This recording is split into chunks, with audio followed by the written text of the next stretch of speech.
오늘의 핫피플 3인방 첫 번째 주인공입니다. 정진상 전 실장의 재판은 멈추지 않았습니다. 그 가운데 법원이 김만배, 유동규 등 대장동 일당 5인방에 대해서 1심에서 단죄를 했습니다. 대장동 개발은 범죄라는 겁니다. 범죄 수익이라는 겁니다.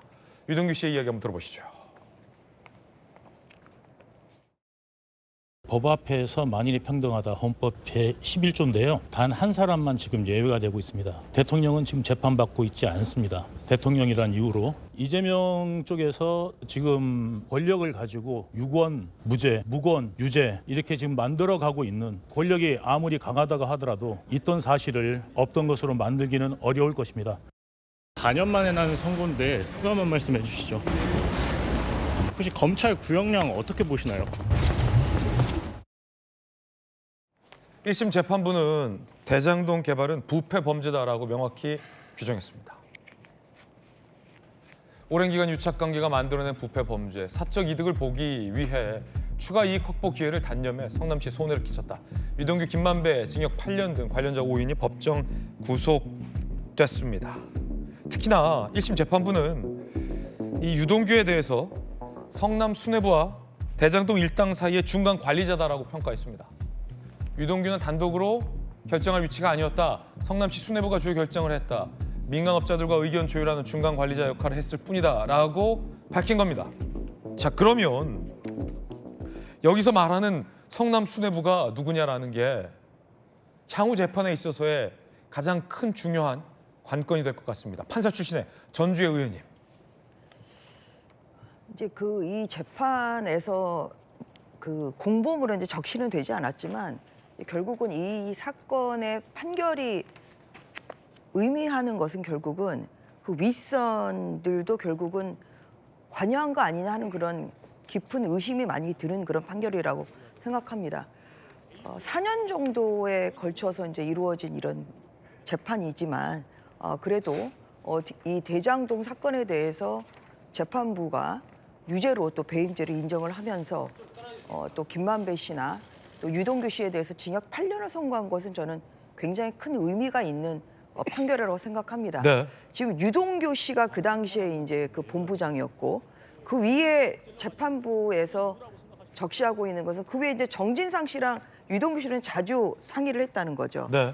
그 윗선이 누구겠습니까? 그 윗선은 바로 이재명 대통령, 그 당시에 성남시장이었던 이재명 대통령이 될 수밖에 없는데 유동규, 정진상, 이재명 이런 단계이다 보니까 이 유동규 씨의 이 진술은 주로 정진상 씨와 네. 두고 나눈 것이기 때문에 아니, 그럼 이 유죄 판결에서는 이 이재명 대통령이 알았느냐 몰랐느냐 아니면 보고를 받았는지 지시를 했는지는 명확히 쓰여지진 않았습니다. 그런데 그럼 지금까지 일각에서 유동규가 벌인 짓, 유동규의 일탈 행위라는 뭐 반론도 있었는데 그것은 법원이 아니라고 보기에 하는 그건 거죠. 아니다. 윗선의 중간 관계였다. 뭐 이런 말이에요. 그러니까 뭐 이재명 대통령 측이나 아니면 정진상 실장 측이나 민주당이 얘기했던 것은 이 대장동 사건의 주범이 유동규다 이거였거든요. 근데 이제 이것은 아니라는 것이 이번 판결에서 드러난 거죠. 여러 차례 이 판결문에 나오는 것은 중간자의 역할을 했다. 굉장히 많이 이 부분을 강조를 하고 있습니다. 그래서 사실 유동규 씨가 중간자이지 어떻게 이 주범일 수가 있겠습니까? 예. 그래서 그래서 이제 그 관계를 보면 유동규 그 본부장은 정진상 실장과 주로 이야기를 했고 정진상 실장은 바로 그 위에 성남시장인 이재명 대통령이 있을 수밖에 없는 구조입니다. 그렇기 때문에 이 판결에서 의미하는 것은 결국은 이 주범은 결국은 이 성남시 수뇌부라고 재판부가 좀 조심스럽게 썼습니다만 그 수뇌부에는 당연히 당시 성남시장이었던 이재명 대통령이 있을 수밖에 없고 결국은 이 사건이 의미하는 그 의미는 대장동 사건의 주범은 결국은 당시에 성남시장이었던 이재명이다. 이런 판결의 내용이라고 저는 분석하고 싶습니다. 예, 김기웅 대변인. 법원의 판단 중 하나가 대장동은 범죄 행위였다라는 규정이잖아요. 그런데 2022년 10월에 이재명 대통령은 대장동 개발은 단군 이래의 최대 치적이다라고 얘기했는데 이재명 대통령이 했던 발언하고 지금 재판부가 규정한 것은 너무 온도 차이가 있어요. 당군일의 최대 치적이면 범죄일 리가 없는 건데 재판부는 지금 범죄라고 다 구속시킨 거 아닙니까? 그건 제가 볼 때 이재명 대통령께서 당시 성남시장이기 때문에 본인이 다 했다고 했거든요. 설계하고 결재하고 승인했다고 다 했습니다. 그와 관련된 진술과 그다음에 문서들은 다 있습니다. 그렇기 때문에 지금 이재명 대통령이나 아니면 민주당 입장에서는 알고서 그랬다면 공범이고 모르고 했다면 무능인데 무능 프레임으로 갈 수밖에 없습니다. 그런데 가장 본질적인 거는 앵커께서 말씀하신 것처럼 그때 문제가 불거졌을 때 난 억울하다. 이거 당군일의 최대 치적이라고 얘기를 했습니다. 근데 딱 이번 대장동 사업에 대해서 법원 1심이 딱 규정한 건 뭐냐면 부패 범죄로 규정을 했다는 거예요. 부패 범죄. 그렇습니다. 그렇다면 성남시장으로서 최소한 도덕적, 정치적 발언을 해야 됩니다. 법적인 거는 이 재판 자체는 이재명 대통령과 정진상 씨 관련해서는 배임죄가 따로 재판이 진행 중이기 때문에 법관 입장에서 재판부 입장에서는 이거에 대해서 유죄다 무죄다 이거를 강하게 말할 수 없습니다. 그런데도 불구하고 수뇌부라고 얘기했다면 수뇌부는 거기 있는 과장이나 국장이 될 수 없는 거고 가장 민주당 쪽에서 그리고 이재명 대통령 측에서 얘기했던 게 뭐냐면 유동규가 알아서 한 거다 이런 식으로 계속 개인적인 어떤 비리로 꼬리 자르기를 하려고 했는데 딱 여기에서 딱 규정을 한 겁니다.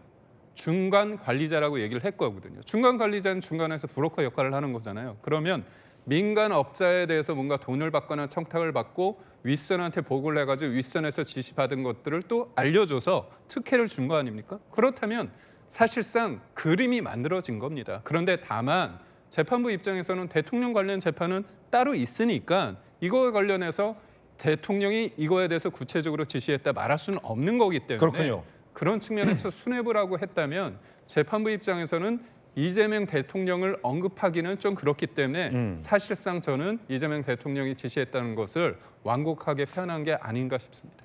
이재명 대통령의 과거 대장동 관련된 발언 준비되어 있습니다. 한번 들어보시죠. 저로서는 당군일의 최대 치적이라고 스스로 자부하는 사업이었고 지금도 마찬가지입니다. 제가 하는 모든 진술은 검찰의 조작과 창작의 재료가 될 것입니다. 검찰이 창작 소재를 만들기 위해서 하는 질문들에 대해서는 진술서에 진술로 대신하겠다는 말씀을 다시 한번 드립니다. 자, 조균 변호사님, 2022년 10월 발언이에요. 당군일의 최대 치적. 법원에 따르면 이건 부패 범죄이고 성남시와 성남 시민들이 가져가야 할 수익을 이 짬짬이로 자기들이 빼돌린 범죄라고 단죄가 됐는데 그때 대통령께서는 왜 최대 치적 사업이다 이렇게 말씀하셨을까요? 이 분명히 인정해야 될 사실관계는 분명히 있는 겁니다. 이 지자체가 시행하는 그 재개발 사업에서 실제 확정 이익 방식으로 1,800억, 공원화 등까지 포함하면 5천억이 넘는 수익을 그 개발 사업 자체에서 가져온 사례는 없습니다. 그렇기 때문에 저렇게 얘기할 수 있는 것이고 저 내용 자체는 사실에 부합하는 거죠. 물론 추가적인 이익이 지금 이 사건의 판결문처럼 이 성남 도계공의 실무자와 업자들 간의 유착에 의해서 더 갖고 올 수 있음에도 불구하고 그것이 업자들의 이익에 귀속이 됐고 그게 배임의 유죄가 됐다. 이 부분 역시 1심 판결의 내용이긴 하지만 당시 이재명 대표의 저 설명 자체가 틀린 거는 그렇군요. 아니죠. 그리고 성남시가 환수한 이익 자체도 객관적으로 금액이 작은 금액이 아니다. 그리고 이 판결문 내용에서도 보면 이재명 성남시장과 관련해서는 성남시장은 이 성남 도계공 관련자들과 업자들 간의 유착 관계를 잘 모르는 상태에서 자유롭게 의사결정한 것으로 보인다. 그러니까 이 판결문 전문을 보지는 않았습니다만 인용되는 보도 내용에도 보면 이재명 시장 내지 수뇌부 언급은 있지만 이 관련돼서 유착하고 사업 공모서를 조작하고 하는 등의 행위에 성남 핵심부의 지시나 묵인, 알선 등이 있었다는 게 명식으로 거론되지 않고 있습니다. 그 몇 가지 키워드 표현, 수뇌부, 유동규는 중간 관리자라는 표현을 그렇기 때문에 최종 책임은 이재명 이렇게 연결시킬 수 있는 내용이 논리적 맥락상도 그렇고 지금 판결문에 나오지 않았을 겁니다. 그럼에도 불구하고 그 표현만 가지고 와서 이재명 결국에 판단은 지금 유동규 등 5인에 대한 판단이었지만 실제는 이재명 시장이 다 주도했다라고 할 만한 지금 근거가 이번 판결에서 확인된 바는 없고요. 그걸 유추할 수 있는 내용이 아까 말씀드린 것처럼 당시 성남시장은 이런 유착 관계를 몰랐다는 겁니다. 모르고 이 개발 사업을 판단했다고 하면 그렇게 해서 시행된 사업에서 확정이익으로 환수된 금액이 그만큼이라고 하면 당군 이래 최대로 공적 개발 사업에서 환수된 이익이 그만큼이라고 당연히 인식하고 있었고 그렇게 판단하고 있었던 거고 그 내용을 국민들께 말씀드린 거죠. 여기에 틀린 내용이 뭐가 있습니까? 네, 이번 재판부는 말씀하신 것처럼 이재명 대통령에 대해서는 관여 여부에 대한 판단을 유보했습니다. 그런데 저 판결문에 나오는 성남시 수뇌부, 이 수뇌부가 누구냐?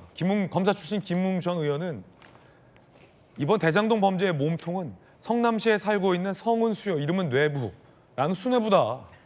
성남 수뇌부 찾는 건 어려운 일 아니다, 이렇게 썼는데 전주 의원님, 그러면 이 수뇌부 씨는 누굴까요? 가리키는 거는 결국은 그 이재명 대통령일 수밖에 없습니다. 저는 이 재판부가 아무래도 현직 대통령 아닙니까? 그 이재명 대통령이.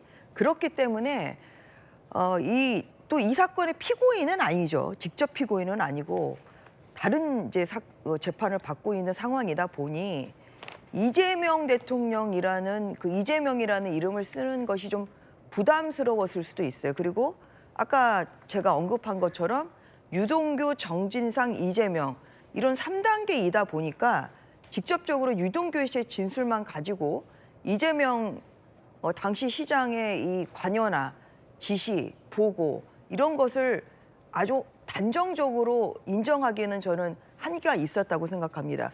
그래서 뭉뚱그려서 성남시 수뇌부라고 표현한 것 아닌가 싶습니다. 그런데 한편으로 보면 저는 이 사건에서 가장 중요한, 사실 왜 배임이냐 아니냐에 가장 중요한 것은 뭐냐면 1822억의 이 환수 약정이 있었어요. 성남시가 환수하기라는 게 1822억.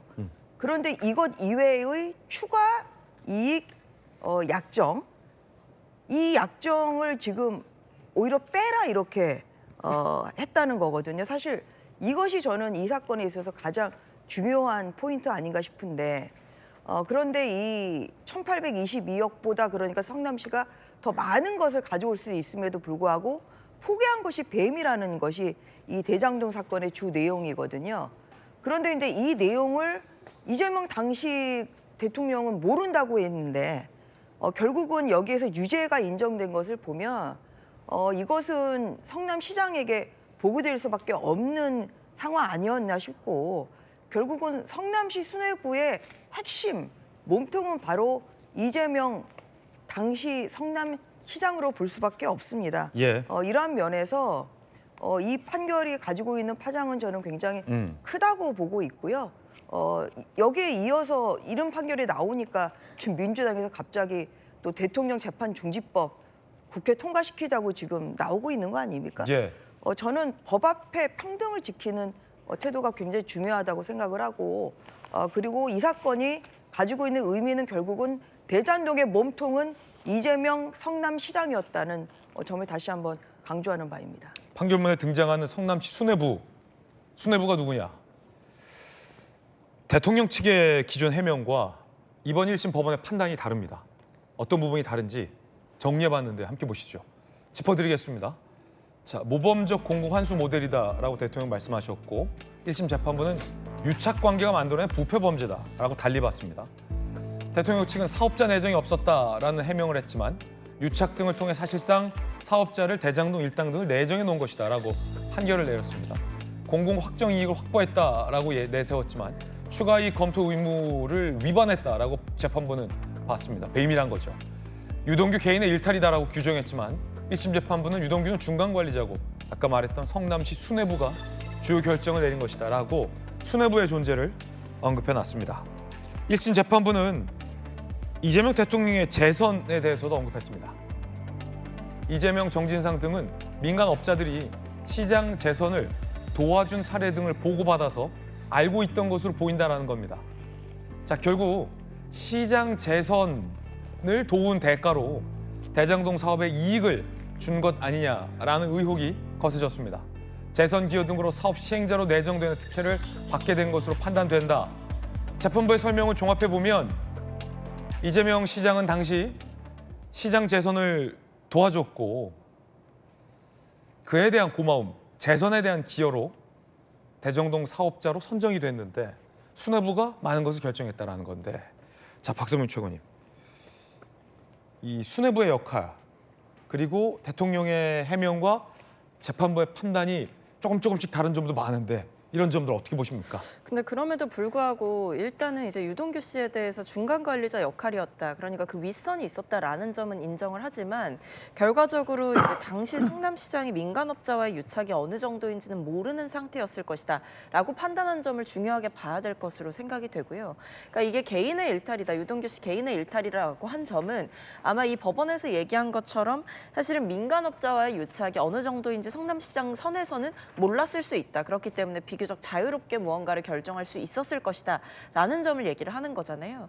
그 말은 결국에는 유동규 씨가 얼마나 어떤 민간업자들과 유착이 되어 있었느냐까지는 알지 못했을 가능성이 높다라는 점을 내포하기 때문에 저는 글쎄요. 대통령실의 해명이 뭔가 지금 법원의 판단과 상당 부분 배치된다라고 보기는 어렵지 않을까라는 생각이 듭니다. 그래서 결과적으로 여기에 대해서 이 사업 자체가 뭔가 문제가 있었다라는 큰 틀에서의 판단은 법원이 했다라고 하더라도 이 여러 가지 이제 사업 관계자들이 민간업자와 유착했고 부정한 방식으로 뭔가 이익을 받았다라고 하는 부분에 대해서 당시 성남시장이었던 이재명 대통령이 명확하게 알고 있었다라는 점에 대해서는 법원에서 판시하지 않았다라고 생각이 들기 때문에 네네. 이 부분은 별도의 판단이 필요하다. 그렇기 때문에 대통령실의 판단과 크게 어떤 부분에서 어긋나거나 사실관계가 다른 얘기가 있었다. 이렇게 보기는 어려운 단계가 아닌가 생각이 듭니다. 확실히 이재명 대통령 당시 성남시장에 대한 여부는 판단을 하지 않았는데 그래서 야당에서는 멈춰놨던 대통령 재판 다시 시작해야 한다라고 목소리를 높였습니다. 들어보시죠. 이재명 대통령의 12개 혐의에 관련된 5개 재판이 다 중지가 되어 있는 상태인데 이것은 법원이 자체적으로 판단을 해서 언제 재개할 것인가라고 하는 것은 법원이 정하는 것입니다. 선출된 권력이 임명된 권력보다 더 상위에 있다라는 반헌법적인 발상 하에서 지금 법을 만들어서 재판 계속 중지하도록 하겠다라고 생각을 하는 모양인데 그것은 대단히 잘못된 생각이다라고 하는 점을 분명히 말씀드리고 우리 당으로서는 이재명 대통령의 재판은 당연히 재개되는 것이 맞다. 자, 당시 성남시장이었던 이재명 대통령에게 죄가 있는지 없는지 재판 받아라. 재판 재개해야 된다라는 야당의 비판인 겁니다. 자, 그래서 여당은 재판 중지법을 연내에 처리하겠다라고 나섰습니다. 아예 법으로서 대통령 재판을 중지시키겠다는 겁니다. 이름도 바꾸겠다고 밝혔습니다. 재판 중지법이 아니라 국정안정법으로 이름을 바꾸겠다는 겁니다. 들어보시죠. 이제부터 민주당은 재판 중지법을 국정안정법, 국정보호법, 헌법 84조 수호법으로 호칭할 것입니다. 대장동 일당들의 재판에서 법원이 이재명 대통령의 배임죄 기소 관련하여 무리한 조작 기소임을 분명히 하였기 때문에 이제부터는 지도부 차원의 현실적 문제가 된 형국으로 봅니다. 국정안정법을 최우선으로 처리할 수 있는 가능성이 열려 있다는 것을 원론적 입장이지만 분명히 말씀드립니다.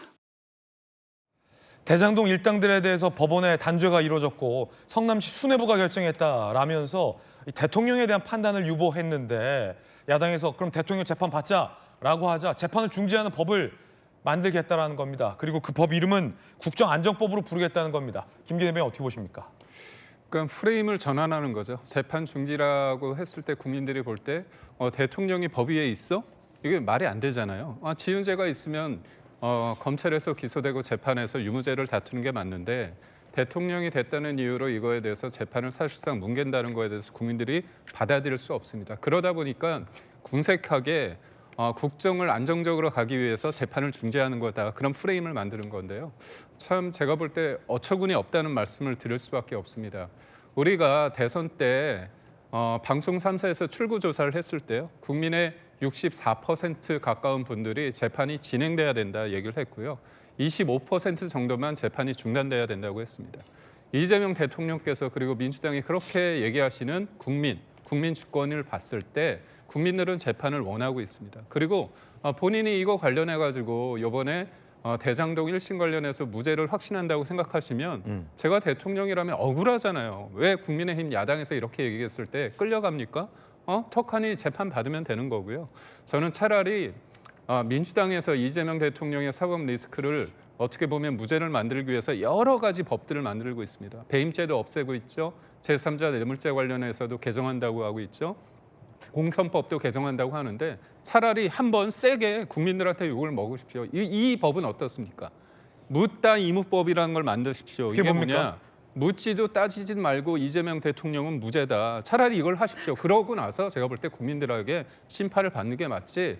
굉장히 법을 통해 가지고 한 사람을 위해서 위인설법을 너무나 많이 남발하고 있거든요. 국민들은 바보가 아닙니다. 어떻게 죄를 지은 사람이 정권을 잡았다고 해서 의석수가 많다고 해서 재판이 중단되고 관련된 법, 처벌을 받을 수 있는 법 조항들을 다 없애버립니까? 개정합니까? 이게 과연 민주주의입니까? 그래서 마지막으로 이 법에 대해서 제가 규정을 한다면 이거는 헌정유린법이다 이렇게 말씀드릴 수밖에 없습니다. 조규 변호사님. 검찰이 기소하면 다 유죄인가요? 지금 5개 재판 계속 강조하면서 얘기하는데 3년 내내 그 주장하신 거 아닙니까? 그걸로도 이재명 이 대표를 제거 못하니까 결국 비상계엄 내란한 거고요. 그 범죄 사실을 이루는 12개 혐의라고 계속 강조하는데 검찰 정권에서 윤석열 대통령이 실제 정치 보복적 수사를 했고 검찰권이 남용됐다는 내용들이 지금 하나하나 확인되고 있습니다. 그러니까 실제 물증으로 범죄 혐의 입증이 안 되니까 관련된 공범이나 참고인들의 진술로서 그 유죄 사실이 확인됐다면서 기소한 무리한 사건들입니다. 그 사건들에 대해서는 당연히 헌법 84조에 의해서 재판이 정지된 상태고요. 그거 민주당이 정지시킨 거 아니지 않습니까? 법원이 헌법 84조의 불소추 특권에는 공소 제기뿐만 아니라 재판의 정지도 포함된다고 해석했기 때문에 5개 재판부가 공의한 겁니다. 그거 조희대 대법원장이 시켜서 한 것도 아니지 않습니까? 그만큼 사법부는 헌법 84조의 해석을 그렇게 하고 있는 겁니다. 그럼에도 불구하고 지금 국민의힘은 6월 3일 대선 끝나자마자부터 재판 재개하라고 계속 압박하고 있습니다. 사법부 독립 그렇게 강조하면서 이게 맞는 말입니까? 그러니까 헌법 84조는 이렇게 수사에서 공소 제기하는 것뿐만 아니라 재판까지도 실제 현직 대통령의 국정 안정 그게 실제 국민의 삶과 직결되기 때문에 임기 중에는 공소 제기든 재판도 하지 말라는 겁니다. 지금 이와 같은 사례를 허용해버리면 만약에 가정입니다. 이 정권에서 차기의 국민의힘 대선 후보로 예상되는 분들 다 수사해서 기소 내면 다 재판하라고 할 겁니까? 그렇게 흔들리는 국정 안정을 막기 위해서 헌법 84조의 취지가 그렇게 해석이 되고 있는 거고 그게 법조계 다수의 해석인 겁니다. 그걸 받아들인 재판부가 다 정지된 재판인데 지금 사법부를 계속 압박하면서 재판 재개하라고 하면 만약에 이재명 대통령 재판이 재개돼서 진행됐다고 하면 지금 에이펙 정상회담 중에 계속 재판 다니는 게 맞습니까? 앞으로 중요한 외교 일정, 민생 관련 일정, 국무회의 빼고 재판 가면서 법적 판단을 받으라는 겁니까? 지금 도대체 국민의 삶에 안중에도 없고 자기들이 임의로 마구잡이로 수사해서 기소한 사건을 가지고 마치 유죄 확정된 것처럼 재판 재개하라는 것은 국정 안정이든 뭐든 안중에도 없고 이재명 대통령을 흠집내고 공격해서 정치적 반사 이득을 얻겠다는 그 이상도 이하도 아닙니다. 국민을 걱정하는 야당이 맞는지 다시 묻고 싶습니다. 야당에서는 이 재판 중지법 이렇게 비판하고 있습니다. 한동훈 전 대표, 계엄령을 계몽령이라고 하는 것과 뭐가 다르냐? 이준석 대표, 무죄라면 불필요한 법안을 왜 굳이 추진하느냐? 주진우 의원, 국정안전법이 아니라 이재명 특례법이다라고 비판을 하고 있습니다. 이뿐 아니라 이 정부 여당 일각에선 배임죄를 폐지하는 걸 추진하고 있는데요. 이것 또한 논란입니다. 재판부가 이렇게 우려했어요. 현재 배임죄 관련 부분은 완전 폐지 시 부작용이 예상된다. 처벌 가능 영역 유형화 입법에도 시간 걸린다. 소급 장래 적용 논의 진행 중. 배임죄를 없애면 이 대장동 일당들도 다 처벌할 수 없게 되고 대통령도 죄가 없어진다. 대통령의 재판도 자연스럽게 혐의가 없어진다라는 우려를 내세웠습니다. 재판중지법뿐 아니라 이 배임죄 폐지 이것 또한 이 논란인데요. 전주 의원님. 지금 그러니까 그 이재명 대통령을 구하기 위해서 한 몇 겹으로 지금 방탄을 하고 있죠. 왜냐하면 이제 첫 번째 방탄이 이제 재판 중지법입니다. 그러니까 대통령 재임 시에는 재판을 중지된다. 이제 이런 재판 중지법인데요. 그런데 이제 이것을 급하니까 이제 이번 달에 처리할 수도 있을 것 같습니다. 그런데 저는 궁금한 게 뭐 그렇게 헌법에 써 있다면서요. 뭐 소추하지 아니한다를 재판까지 포함한다고 하면 굳이 그렇게 민주당이 법안을 낼 필요가 없는 거 아니겠습니까? 또 이 헌법에 시점이 의해서 어차피 할 수도 없는 상황인데. 시점이 대장동 일당들에 대해서 유죄가 선고된 직후에 갑자기 또 이 재판중지법 속도를 내겠다고 하는 이 시점에 그렇기 대해서 어떻게 보세요? 때문에 이재명 대통령 구하기법으로 보일 수밖에 없습니다. 거기에다가 이 법을 보면 면소나 공소기각이 또 확실할 때는 재판을 하라는 거예요. 선택적 재판법입니다. 그러니까 뭐냐면 이재명 대통령을 구하기 위해서 지금 배임죄를 폐지를 할 모양입니다.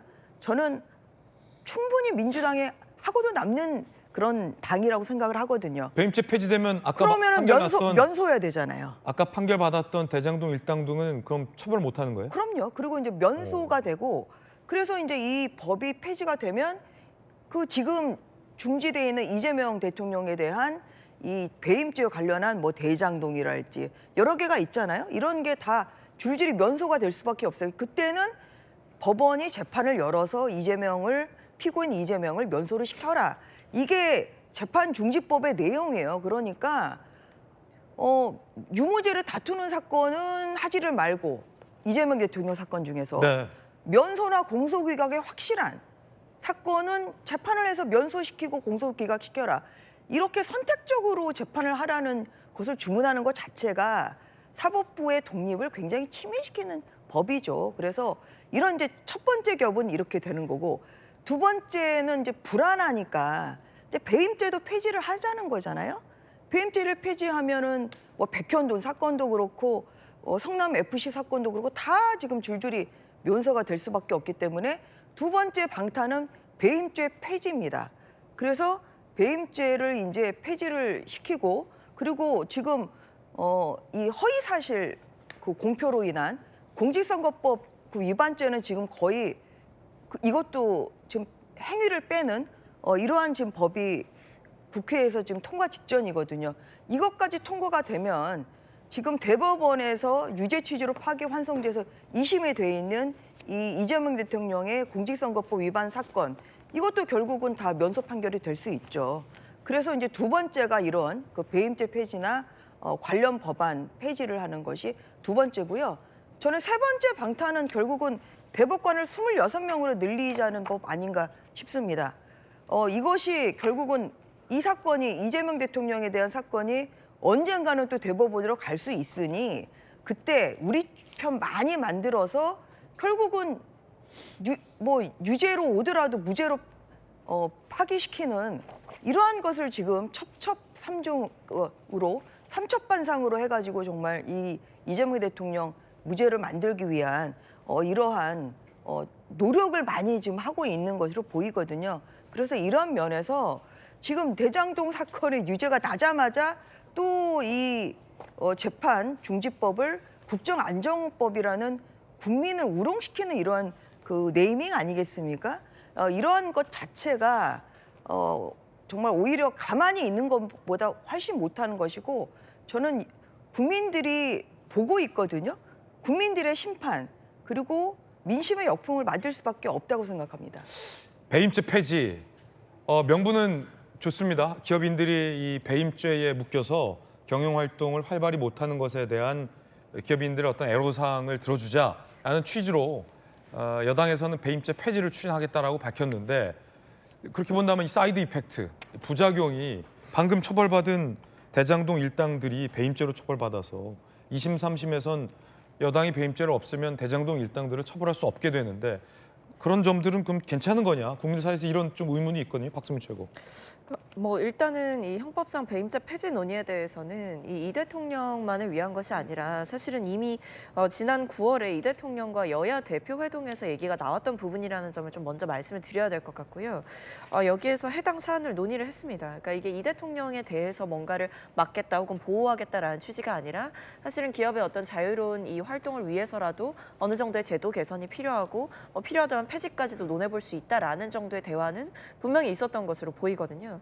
그런 점에서 이제 와서 이 대통령 때문에 이 일을 한다라고 얘기를 하는 것은 당시에 얘기를 꺼냈었던 장동혁 대표 입장에서 상당히 좀 궁색한 이야기다라고 볼 수가 있겠고, 앵커께서 질문 주셨던 어떤 이 배임죄가 폐지되었을 때 생기는 제도적인 공백에 대해서는 제가 알기로는 민주당 내에서도 조금 우려가 있었던 것을 알고 있습니다. 그렇기 때문에 이 배임죄를 폐지한다라고 하더라도 이 다른 방식의 대안 입법 이 부분은 이제 당 차원에서 준비를 할 수 있다라는 취지의 입장이 한번 나온 바가 있기 때문에 이것은 이제 배임죄 폐지 이후에 여러 가지 이제 상황들을 고려하면서 대안 입법이라든지 대체 입법 혹은 말씀하신 그런 우려 사항들에 대해서 어떤 처벌을 받아야 될 대상들이 처벌을 받지 않는 그런 상황까지 방치하는 형국으로는 가지 않을 것이다. 충분히 대안 입법을 할 가능성이 높다. 그 부분이 열려 있다. 이렇게 말씀드리겠습니다. 예.